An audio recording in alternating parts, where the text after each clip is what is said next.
సితెలలో నేను సిద్ధముగా చేసుకో రాజు రానయ్యున్నాడు. దేవుడు ప్రవక్త అయిన యెషయా ద్వారా ఇశ్రాయేలీయుల యొక్క ప్రజలతో మాట్లాడుతున్నాడు. ఏమని? లోబడినొల్లని ప్రజల వైపు దినమంతయు నా చేతులు చాపుచున్నాను. దేవుడు స్వయముగా పలికిన మాట ప్రియులారిది. ఎవరి కొరకు తెలిసినా చేతులు చాపేది ఎవరి కొరకు? లోబడినొల్లని ప్రజలు. రెబెలియన్ అని ఉంది ఇంగ్లీష్లో. రెబల్ నేచర్ అనగా తిరుగుబాటు చేసేవాడు, తిరుగుబాటు చేసేవారు. లోబడనులని ప్రజల వైపు ప్రభు అంటున్నాడమ్మా, దినమంతయు నా చేతులు చాపుతా ఉన్నాను. మరి ప్రభువు చేతులు ఎలా చాపాడో రోజంతా తెలియదు. ఒక చంటి బిడ్డ కొరకు చేతులు చాపి ఆ బిడ్డ ఏడుస్తూ ఉంటే ఒక 10 నిమిషాలు ఆ బిడ్డ కొరకు చేతులు చాపటం మన వల్ల కాదు. ఎవరిని విడిచిపెట్టే దేవుడు కాదు ప్రియులారా. నీ ఒకవేళ లోబడకుండా దేవునికి వ్యతిరేకముగా దేవుని విషయంలో తిరుగుబాటు చేసే వ్యక్తివిగా, ఈ దినాల్లో ప్రియులరా తిరుగుబాటు చేసే వ్యక్తులు ఎక్కువైపోయారు సమాజంలో. ప్రియులరా, సమాజంలో తిరుగుబాటు. కొన్నిసార్లు రాజకీయ పార్టీల్లో, సొంత పార్టీలోనే తిరుగుబాటుదారులు కదా. తిరుగుబాటు, కుటుంబాల్లో తిరుగుబాటు, తల్లిదండ్రుల మీద తిరుగుబాటు చేసే బిడ్డలు ఎక్కడైనా చూస్తున్నాం మనం. క్రొత్త ఏం కాదు ఇది. ఎక్కడ చూసినా తిరుగుబాటు చేసేటటువంటి వాడు కదా. భార్య మీద భర్త తిరుగుబాటు చేసేవాడు. ఇది ఎక్కువైపోయింది అనుకోండి ఈ మధ్య. మరీను హెరాస్మెంట్ అంటాం దాన్ని, తిరుగుబాటు. Rebellion nature. భార్య మీద భర్త తిరుగుబాటు, భర్త మీద భార్య తిరుగుబాటు. తిరుగుబాటు చేయుట, దయచేసి వినండి, తిరుగుబాటు చేయుట సోదె చెప్పుటయను పాపముతో సమానము. మూర్ఖత్వం మగపరచుట మాయా విగ్రహము గృహ దేవతలను పూజించటతో సమానము. ఇదే ప్రియులారా, తిరుగుబాటు అంటే చాలా ప్రమాదం. తిరుగుబాటు అంటే ఏమనుకుంటున్నారు? తిరుగుబాటు అంటే దేవుడు ఎందుకని అంత భయపడ్డాడు తెలిసినా? దినమంతా ఎందుకు చాపాడు వాళ్ళకి చేతులు? తిరుగుబాటు అనగా విగ్రహారాధనతో సమానము. మళ్ళీ చదువుతాను. తిరుగుబాటు అనగా మాయా విగ్రహము గృహదేవతలను పూజించటతో సమానము. తిరుగుబాటు అనగా సోది చెప్పుటను పాపముతో సమానము. నీవి ఉదయకాల సమయంలో నీ హృదయంలో తిరుగుబాటు ఉందంటే దేవుడు ఒప్పుకోనటువంటి పాపముల జాబితాలది ఒకటి ప్రియులారా, తిరుగుబాటు. అయినా దేవుడు ఎంత ప్రేమించాడు మనల్ని. తిరుగుబాటు చేసే నన్ను, నిన్ను, తిరుగుబాటు స్వభావం కలిగినటువంటి నాలాంటి వాడిని, నీలాంటి వాడిని దేవుడు ఎంత కాపాడి ఎంత ప్రేమించాడు. దినమెల్లా చేతులు చాపుతున్నాడు, రోజంతా చేతులు చాపుతున్నాడు. ఎవరి కొరకు? తిరుగుబాటు చేసే వారి కొరకు. ప్రభువా, ఎన్ని సంవత్సరాలు తిరుగుబాటు చేయాలి నేను? ఎన్ని సంవత్సరాలు నీ బిడ్డల మీద తిరుగుబాటు చేస్తున్నాను? ఎన్ని సంవత్సరాలు నీ వాక్యం మీద తిరుగుబాటు చేస్తున్నాను? ఎన్ని సంవత్సరంలో నీ మందిరం మీద తిరుగుబాటు చేస్తున్నాను? కొంతమంది మందిరానికి రావటాకే వాళ్ళ ఇంటికి ఏదో పుట్టింటికి వచ్చినట్టు, లేకపోతే ఎక్కడికో బాధపడి నా కోసం వచ్చినట్టే కొంతమంది.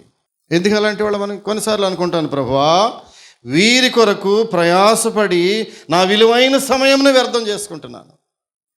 దినమంతా నా చేతులు చాపుతున్నాను. ప్రభు అంటున్నాడు, ఇలాంటి వారి కొరకు. ఎలాంటి వారి కొరకు? తిరుగుబాటు చేసే వారి కొరకై దేవుడు విడిచిపెట్టలేదు ప్రియులరా. అది ఎంత ప్రేమ కలిగిన వాడు. సహజంగా ఏంటంటే మానవ నైజము తిరుగుబాటు నైజము. సైకలాజికల్గా 100 మంది, హలో 100లో నేను కాదనబాక, నువ్వేం దిగిరాలా నేను దిగిరాలా. 100 మందిని తీసుకుంటే 100 మందిలో 100 మంది వాళ్ళ నేచర్ ఏంటంటే తిరుగుబాటు నేచర్. ఎంతమంది ఒప్పుకుంటారు దీన్ని? నేను అలాంటి వాడిని కాదంటావా? నేను అలాంటి వాడిని కాదు అన్నావంటే నీవే మొట్టమొదటి తిరుగుబాటు వ్యక్తివి. ఏమై రైట్? గమనిస్తున్నారు వాక్యాన్ని? నీవు పుట్టుకతోనే నీ నేచర్ ఏంటంటే నీ స్వభావము తిరుగుబాటు స్వభావం. బైబిల్ చెప్తా. ఆనాడు ఆది కాలంలోనే ఆదామవ్వల్లో ఒకడు మొదటి పాపం, తిరుగుబాటు పాపం చేశారు. ప్రియులరా, ఒకరోజు నేను డిఎస్ఓ ఆఫీసులో, జిల్లా హెడ్ ఆఫీసులో సూపరింటెండెంట్గా పనిచేస్తున్నప్పుడు కలెక్టర్ గారు మరొక బాధ్యతను అప్పగించారు. రిటైర్ అవుతున్న సంవత్సరంలో 2 సంవత్సరాల ముందు ఒక బాధ్యత నెరవేర్చి ఉండగానే రెండవ బాధ్యతను అప్పగించారు. అదేంటి తెలిసిన, డైరెక్ట్గా కలెక్టర్ ఆఫీసులో సూపరింటెండెంట్గా వేశారు.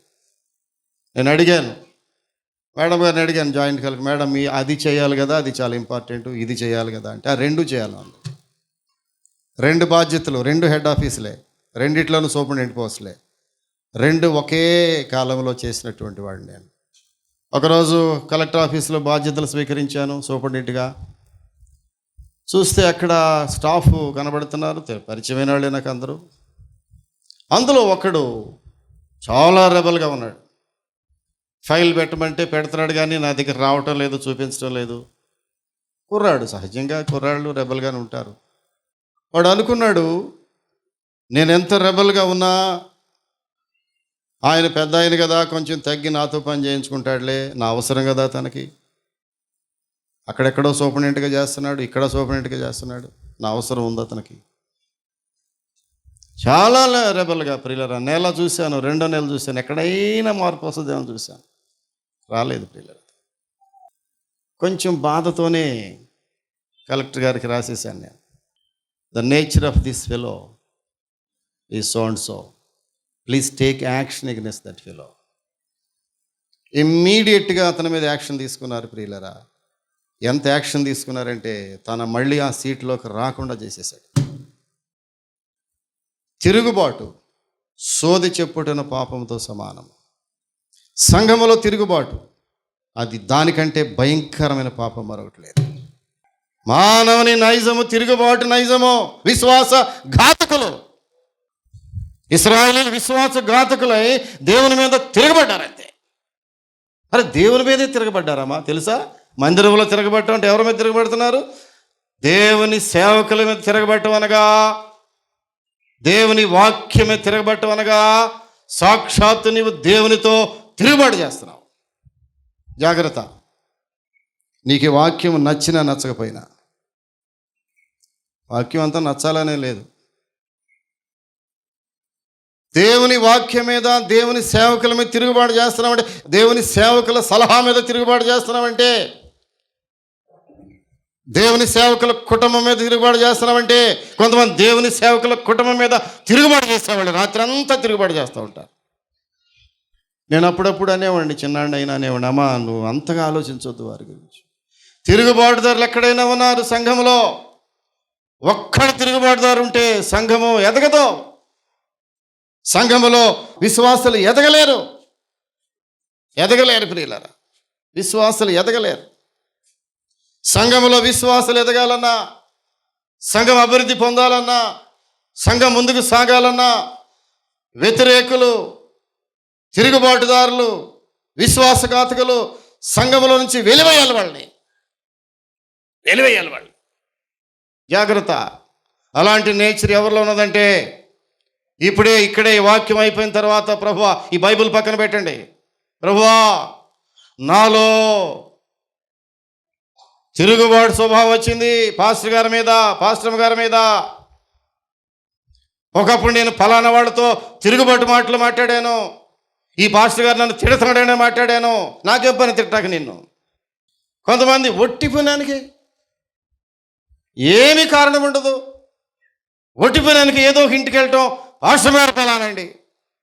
Note this point. ఒకవేళ నీ హృదయంలో తిరుగుబాటు బీజమనగా మొలక, గింజ, విత్తనం ఏదైనా మొలుస్తూ ఉన్నట్లయితే, ఒక మాట ఏంటో తెలిసిన, నీకు దేవుడు ఏమి ఇవ్వలేదు. ఏమి ఇవ్వలేదా? కొంతమందిని అడగండి, మాకు ఏమి ఇచ్చాడయ్యా దేవుడు? దేవుడు ఏమి ఇవ్వలేదు నీకు. ఇప్పుడు వరకు నీలో ఊపిరి దేవుడు ఇచ్చిందే. కోవిడ్ టైంలో జంతువుల కళేబరాలు లాక్కెళ్ళిపోయినట్లుగా మానవ కళేబరాలు తీసుకెళ్ళిపోయి గుట్టలుగా కాల్చేస్తా ఉంటే అందులో నీవు లేవు. ఉన్నావు అందులో నీవు లేవు. ఆ యొక్క శవముల గుట్టలో నీవు లేవు. నీ బిడ్డలు లేరు. ఎంతకంటే ఏం కావాలి నీకు? విశ్వాసఘాతకులై దేవుని మందిరాన్ని ప్రక్కన పెట్టి, దేవుని వాక్యమును ప్రక్కన పెట్టి, దేవుని సేవకుల హెచ్చరికలు పక్కన పెట్టి ఏదో సాధిద్దాం అనుకుంటున్నామో నీ వల్ల కాదని బైబిల్ చెప్తా ఉంది. మరి ఎంతమంది దూరం నుంచి వింటున్నారో టీవీలో ఈ ప్రసంగం? నీ వల్ల కాదని బైబిల్ చెప్తా ఉంది. నీ విశ్వాసఘాతకురాలవు, విశ్వాసఘాతకుడు నీవు. కారణం ఏంటంటే దేవుడిచ్చిన ఆశీర్వాదాలు అన్నీ అర్పించేశావు. కానీ తిరుగుబాటు చేసిన నీ పరిస్థితి ఏంటో ఆలోచించుకోవాలి. తిరుగుబాటు బహుభయంకరమైన పాపం ప్రియులారా, సోది చెప్పుటేను పాపముతో సమానం. అలాంటి తిరుగుబాటు చేసేవాళ్ళని ప్రియులారా, దేవుని వాక్యంలోకి వెళదాం. ఏం చేశాడు తెలిసిన? దేవుడు విడిచిపెట్టలేదు, వాళ్ళని వెంబడించాడు. బైబిల్లో చూస్తే తిరుగుబాటు చేసినటువంటి కొంతమందిని దేవుడు వారిని వెంబడిస్తూ వెళ్ళాడు. వాళ్ళు ఎంత దేవుణ్ణి కాదనుకున్నా, వాళ్ళు ఎంత దేవుణ్ణి వద్దనుకున్నా, దేవుని మీద కాళ్ళు లేపినా, దేవుని మీద అస్త్రాలు ప్రయోగించినా వారు ఎన్నడూ దేవుడు విడిచిపెట్టలేదు. వారిని కొంతమందిని వెంటాడుతూ వెళ్ళాడు. అలాంటి వాళ్ళలో యాకోబు ఒకడు ప్రియులారా. యాకోబు తన జీవితంలో దేవుని మీద తిరుగుబాటు చేశాడు, తండ్రి మీద తిరుగుబాటు చేశాడు, తమ్ముడి మీద తిరుగుబాటు చేశాడు, దేవునికి దూరమై పారిపోయాడు. కానీ ఒక విషయం తెలుసా మీకు? ఆ తిరుగుబాటు చేసి పారిపోతున్నటువంటి ఆ యాకోబుని దేవుడు తన కృప ద్వారా వెంటాడుతూ వెళ్ళాడు. అది ఈరోజు వాక్యం అంది. తిరుగుబాటు చేసేవారిని దేవుడు వెంటాడుతూ తన కృప చేత అలా వెంటాడుతూ వెళుతూ ఉన్నాడమ్మా. ఎంతవరకు వెళ్ళాడు తెలిసిన? చివరికి ఈ పారిపోతున్నటువంటి యాకోబు ఒకరోజు మార్గమధ్యములో ఆ రాత్రి బస చేయటానికి ఒక రాతిని తలగడ దిండుగా పెట్టుకుని నిద్రపోతూ ఉంటే ఒక నిచ్చెన కనబడింది. ఆకాశమునకు వేసబడిన ఒక నిచ్చెన కనబడింది. ఆ నిచ్చెన అమాంతం ఎక్కేద్దాం చూశాడు యాకోబు. తన వల్ల కాల. అరే ఎక్కలేవయా, అమాంతంగా నిచ్చెన ఎక్కుతావా? ఒక్కొక్క స్టెప్ ఎక్కాలి. దేవదూతలు ఎక్కుచూ దిగుచూ ఉన్న నిచ్చెన చూశాడు. ఆ దేవదూతలాగా నేను కూడా ఎక్కేద్దాం, చివరికి చిటారుకమకి అమాంతంగా దూకేద్దాం మొదలెట్టాడు. ఎక్కలేకపోయాడు. నీవు ఇప్పుడు ఎక్కలేవయా యాకోబు? ఎందుకంటే నీలో ఉన్న తిరుగుబాటు స్వభావం పోలేదు, నీలో ఉన్న వ్యతిరేక స్వభావం పోలేదు. నీవెక్కడ పారిపోతున్నావు? తల్లిదండ్రులు విడిచిపెట్టి, అన్నకు భయపడి పారిపోతున్నావు. ఈ పారిపోతున్న నీవు నీ మనస్సు మారితే తప్ప ఈ నిచ్చెన ఎక్కలేవు. ఎంతవరకు ఆ తిరుగుబాటు నేచర్ యాకోబులో ఉందంటే, ఒక రాత్రి దేవుని యొక్క దూతతో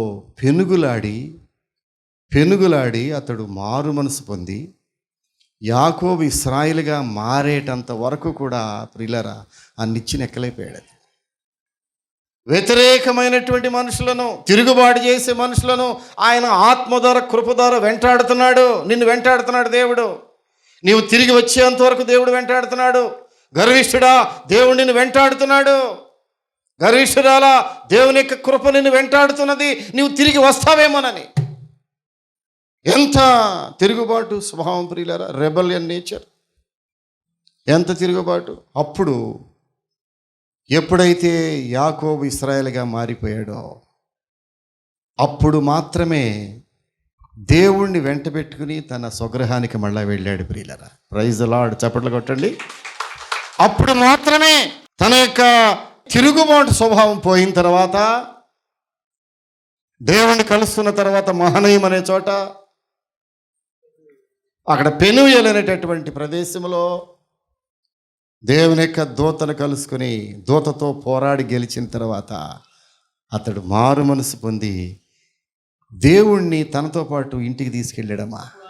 అప్పుడు ఆయన, నీవు దేవునితోనూ మనుషులతోనూ పోరాడి గెలిచాడు.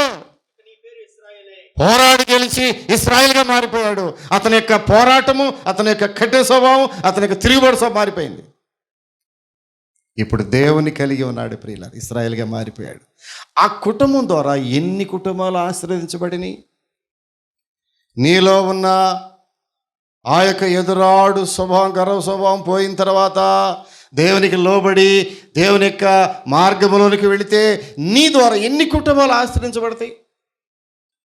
నీవు తిరుగుబాటు చేస్తావంటే ఏ ఒక్కరికి కూడా పనికొస్తావా? నువ్వు పనికిరావు. నీ తిరుగుబాటు స్వభావం ద్వారా నీ ఇంటిలో వ్యక్తులు కూడా పనికిరావు. నీ తిరుగుబాటు నేచర్ ద్వారా నీ భర్తకు పనికిరావు, నీ భార్యకు పనికిరావు, నీ బిడ్డలకు అసలు పనికిరావు. నా ప్రార్థన ఇప్పుడు అదే ప్రియులారా, ప్రభువా నేను నా బిడ్డలకు ఉపయోగకరంగా ఉన్నానా? నేను నన్ను బట్టి నా కుటుంబంలో నా భార్యకు కానీ, నా బిడ్డలకు కానీ, నా మనవడు మనవరాలకు, నా కోడళ్ళకు కానీ నేను నా జీవితము ఉపయోగకరంగా ఉన్నదా? అలా లేకపోతే నేను అనవసరం ప్రభు. ఈ కుటుంబంలో నిన్ను బట్టి నీ కుటుంబం ఆశీర్వాదంగా ఉన్నదా?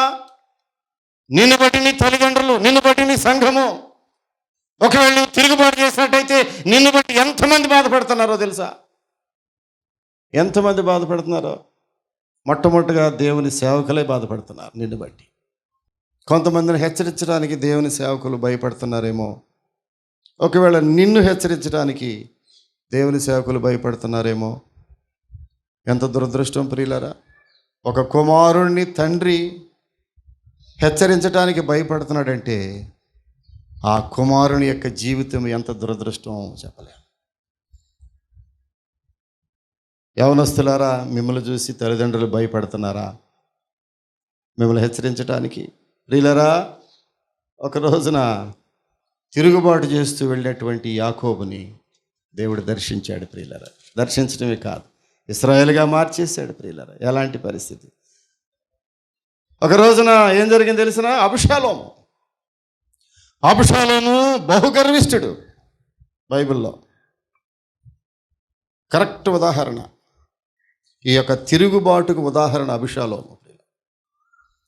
అబుషాలోం ఎలాంటి వాడు తెలిసిన? అందగాడు, ద మోస్ట్ హ్యాండ్సమ్ పర్సనాలిటీ.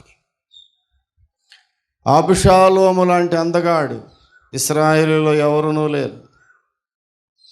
చూడడంతో 5-6 సార్లు చూడాల్సిన పర్సనాలిటీ అది. రంగు, ఎత్తు, రూపము, జుట్టు. ఏంటో తెలిసిన ఇతని నేచరు? ఇతని నేచర్ ఏంటంటే ప్రియులరా, తిరుగుబాటు నేచర్. ఆ తిరుగుబాటు స్వభావమే అబ్షాలోముని పతనావస్థలో తీసుకెళ్ళిపోయింది. జాగ్రత్త, తిరుగుబాటు అనేటటువంటి పాపము మనిషి జీవితమును పతనావస్థలోనికి దారితీస్తుంది. దానికి ఉదాహరణ అబ్షాలోమే. తల్లికి తండ్రికి ముద్దు బిడ్డ తెలుసా? దావీదు భక్తునికి బహుముద్దు బిడ్డ అబుషాలోము. ఎంత ప్రేమించాడో చెప్పలే. అబుషాలోము ఎవరినో చంపేసి గందరగోళం చేసి వచ్చాడని తెలిసి దావీదు ఏం చేశాడో తెలిసిన? తనను తీసుకుని వచ్చి అతన్ని ముద్దు పెట్టుకొనెను అని ఉంది 2వ సమూయేలు గ్రంథము 14:33. అంతటి యోవాబు రాజు వద్దకు వచ్చి ఆ సమాచారం తెలుపగా రాజు అబుషాలోము పిలువనంపించెను. అతడు రాజు వద్దకు వచ్చి రాజసని సాష్టాంగ నమస్కారం చేయగా రాజు అబుషాలోమును ముద్దు పెట్టుకొనెను. తప్పు చేసి వస్తే ఆ కుర్రాడిని దావీదు ఏం చేశాడు? ముద్దు పెట్టుకున్నాడు. మన దేవుడు అలా ముద్దు పెట్టుకోడు. ఈ ప్రేమ కాదు దేవుని ప్రేమ.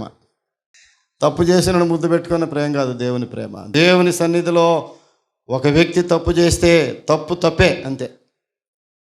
చాలా ప్రమాదము. కానీ ప్రియులరా, దేవుడు అలాంటి దేవుడు కాదు. దేవుని ప్రేమ అలాంటిది కాదు. దేవుని యొక్క ప్రేమ వ్యత్యాసమైంది. దేవుడు ఒక మనిషిని సరిదిద్దుతాడు, గద్దిస్తాడు, కొడతాడు. అవసరమైతే అతన్ని గద్దించి అతన్ని శిక్షించి ఆయన దారిలోనికి తీసుకురాగలడు దేవుడు. ప్రియులరా, అది దేవుని ప్రేమ. దేవుని ప్రేమలో శిక్ష ఉన్నది, దేవుని ప్రేమలో కఠినమున్నది, దేవుని ప్రేమలో ఆ మంచి మార్గంలో తీసుకెళ్ళేటటువంటి శిక్ష కూడా దాగి ఉంది. దానికి నీవు తల వంచినట్లయితే నీ జీవితంలో అనేక మందికి ఉపయోగపడగలవు. కానీ అబుషాలోముని దావీదు అలా పెంచలేదు. చివరికి ఏమైంది? అబుషాలోము తన యొక్క తిరుగుబాటు స్వభావంతోనే ఒక రోజున యుద్ధం మోపుగా జరుగుతూ ఉండగా అబషాలోము యుద్ధము చేస్తూ ఉండగా దావీదు యుద్ధానికి వెళ్లకుండా నా కొడుకుతో యుద్ధం నేను చేయలేను, అక్కడ ఉన్నటువంటి ఆ యుద్ధ నైపుణ్యులను యోవాబుని, అబీషైని, ఇత్తయిని పంపించి వెళ్ళేటప్పుడు అంటున్నాడు అబషాలోమును, నా కొరకై ఒక్కసారి అబషాలోమును క్షమిస్తారా? ఒకవేళ యుద్ధం మోపుగా జరుగుతూ ఉంటే అబషాలోము కనుక రెడ్ హ్యాండెడ్గా దొరికితే, అతను చంపే టైం వస్తే దయచేసి బాణం అతని మీద గురి పెట్టవద్దు. ఇదేం ప్రేమ? ఆడేమో తిరుగుబాటు చేస్తున్నాడు, తండ్రి మీద తిరుగుబాటు చేశాడు, యుద్ధం మోపుగా జరుగుతూ ఉంది, అక్కడ యుద్ధానికి సన్నద్ధమై యుద్ధం ప్రకటించేశారు, అక్కడ యుద్ధం మోపుగా జరుగుతూ ఉంది. అతడు దొరికాడు అబషాలోము. ప్రియులారా, అబషాలోము దొరికినప్పుడు ఏం చేశాడు తెలిసిన యోవాబు? నా ఏలినవాడైనటువంటి, నా రాజు అయినటువంటి దావీదుకు వ్యతిరేకముగా అతడు తిరుగుబాటు చేసిన వ్యక్తిగా ఇతను వదిలిపెట్టడానికి వెళ్ళలేదు. 3 బాణములు చేతబట్టుకుని ఏ అందాన్నైతే ఆరాధించాడో, ఏ జుట్టునైతే ఆరాధించాడో, మస్తకి వృక్షమునకు ఆ జుట్టు కాస్త తగిలి ఆ చెట్టు కొమ్మలకు చిక్కుపోయి అతను కంచరగాడిద మీద వెళుతూ ఉండగా ఆ చిక్కుకుపోయినటువంటి ఆ యవనస్తుడి, ప్రియులారా, వేలాడుతూ ఉండగా అతని కాళ్ళ సందులో నుంచి కంచరగాడిద వెళ్ళిపోయింది. ఆ కుర్రాడు మాత్రం వేలాడుతున్నాడు. ఇప్పుడు మహారాజు కుమారుడైన అబషాలోము వేలాడుతున్నాడు ఆకాశానికి భూమికి మధ్యలో. చూశాడు యోవాబు, గుండెకి గురి పెట్టాడు ఒక బాణమును. ప్రియులారా, 3 బాణాలు తీసుకున్నాడు. ఒకే ఒక్క బాణము గుండెల్లో దిగిపోయింది, దెబ్బకు చచ్చిపోయాడు అంతే. ఆ చనిపోయినటువంటి కుమారుడైనటువంటి అబషాలోము కొరకు దావీదు కొన్ని నెలల పాటు అంగలార్చాడు. ప్రియులారా, నా కుమారుడా అబషాలోమా, నా కుమారుడు అబషాలోమా, నీకు బదులుగా నేను మరణించుంటే ఎంత బాగుండేది. ఎంత ప్రేమ ప్రియులారా! తిరుగుబాటు చేసే వ్యక్తి కొరకై ఎంత ప్రేమ తండ్రికి. ఒక తిరుగుబాటు చేసే కుమారుని ఎంతగా ప్రేమించాడు తండ్రి. చివరికి అతను మారు మనసు లేదు, రక్షణ లేదు, చివరికి పశ్చాత్తాపం కూడా లేదు. గాలిలో కలిసిపోయింది అతని ప్రాణం. ప్రియులారా, నరకం పాలైపోయాడు. ఇవాళ అబషాలోము ఎక్కడున్నాడంటే దావీదు కుమారుడు నరకంలో ఉన్నాడు. ప్రియులారా, ఎంత విచారం! తిరుగుబాటు జాగ్రత్త. తిరుగుబాటు చేసేవారి కొరకై దేవుని యొక్క కృప నిన్ను వెంటాడుతూ వస్తా ఉన్నది. నువ్వు మారు మనసు పొందేంత వరకు, నువ్వు రక్షణ పొందేంత వరకు, నువ్వు పరలోక రాజ్యం సంపాదించుకునే వరకు కూడా దేవుని కృప నిన్ను విడిచిపెట్టట్లేదే. దినమెల్లా నా చేతులు చాపుతున్నాను. వాక్యం మరలా చదవండి దయచేసి. అవిధేయులైన వారి కొరకై దినమెల్లా నా చేతులు చాపుతూనే ఉన్నాను. అనగా తిరుగుబాటు చేసేవారి కొరకై దినమెల్లా నా చేతులు చాపుతున్నాను. ఒకరోజు పౌలు సౌలుగా ఉన్నప్పుడు తిరుగుబాటు చేశాడు. తెలుసు కదా మీకు ఈ సంగతి. పౌలు సౌలుగా ఉన్నప్పుడు ఏంటి అతను చేసింది? తిరుగుబాటు చేశాడు. మీరు బైబిల్ చదవండి ఇంటికి వెళ్ళి అపోస్తులక. అతను ఎంత తిరుగుబాటు చేశాడంటే క్రైస్తవులను హింసించి, క్రీస్తుని వెంబడించే వారిని చంపేసి, స్తెఫను లాంటి గొప్ప భక్తులు చనిపోతే ఆ మరణానికి ఇతను సమ్మతించినట్టుగా చెప్పారు. ఎంత తిరుగుబాటు! సౌలు ఎంత తిరుగుబాటు చేశాడు. కానీ ఒక విషయం తెలిసిన, ఈ తిరుగుబాటు చేసే సౌలును దేవుని యొక్క కృప వెంటాడుతూనే ఉంది. సహోదరి సహోదరుడా, దేవుని యొక్క ప్రేమ ఎంత గొప్పదో ఆలోచించాలి మీరు. దేవునిని విడిచిపెట్టలేదు ప్రియులారా. ఆయన హస్తములు నీ కొరకు చాపి ఉన్నాయి. నీవెప్పుడైనా తిరిగి వస్తావేమో, నువ్వెప్పుడైనా వెనక్కి మళ్ళుతావేమో, ఎప్పుడైనా నీలో ఉన్నటువంటి వ్యతిరేక తిరుగుబాటు స్వభావాన్ని తగ్గించుకుంటావేమో అని దేవుడు దినమెల్లా చేతులు చాపుతున్నాడు. మళ్ళా నీకు నేను రాతి గుండు తీసివేసి మాంసపు గుండు నీకు ఇస్తాను, మళ్ళా వస్తావా? చిన్న ప్రార్థన చేసుకుందాం. ఒకవేళ ఎవరైనా దేవుని సన్నిధికి మరలా రావాలని కోరుకుంటే, తిరుగుబాటు చేసేటటువంటి నీవు దేవుని సన్నిధికి మరలి రావాలని ఒకవేళ నీవు తలస్తే, ప్రభు పిలుస్తున్నాడు. ఒక్కసారి నీ కొరకు ప్రార్థన చేయటానికి సిద్ధపడుతున్నాను నేను. ఒకవేళ నీవు వస్తానంటే నీ కొరకు ప్రార్థన చేస్తున్నాను. ప్రభువా, ఈ బిడ్డలు తిరుగుబాటు చేసేవాళ్ళే కానీ నీ మాట విని నీ వాక్యమునకు లోబడి దినమెల్లా నీవు చేతులు చాపుతూ ఉండగా, 6 చేతుల నుంచి ఇంకను రక్తము దారులుగా ప్రవహిస్తూ ఉండగా, వారి యొక్క తిరుగుబాటు స్థితి నుంచి ప్రభువా తిరిగి రావాలని ఆశపడుతున్నారు. ఒక్కొక్కరిని జ్ఞాపకం చేసుకోనండి అయ్యా. ప్రభువా ఈ బిడ్డల వాక్యం విన్నారు. ఇక్కడున్న బిడ్డలు, దూర ప్రాంతం నుంచి ఉంటున్న బిడ్డలు ఎవరైనా ఒకవేళ ఇన్ని సంవత్సరంలో నీకు తిరుగుబాటు చేసి ఉన్నట్లయితే, ఇన్ని సంవత్సరం నీ సేవకుల మీద తిరుగుబాటు చేసి ఉన్నట్లయితే, ఇన్ని సంవత్సరం నీ వాక్యం మీద తిరుగుబాటు చేసి ఉన్నట్లయితే, ఒక్కసారి ప్రభువా నీ హస్తములతో బిడ్డలను దర్శించండి. నీ వాక్యము ద్వారా, నీ ప్రేమ ద్వారా, నీ గాయపడిన హస్తముల ద్వారా తిరుగుబాటు చేసే బిడ్డలందరినీ కూడా తిరిగి మరలా నీ మందిరానికి రావటానికి సహాయం దయచేయమని, విన్న వాక్యమునకు ముద్ర వేసి కృప చూపించమని యేసు నామమున అడుగుచున్నాము తండ్రి. ఆమేన్. ఆమేన్.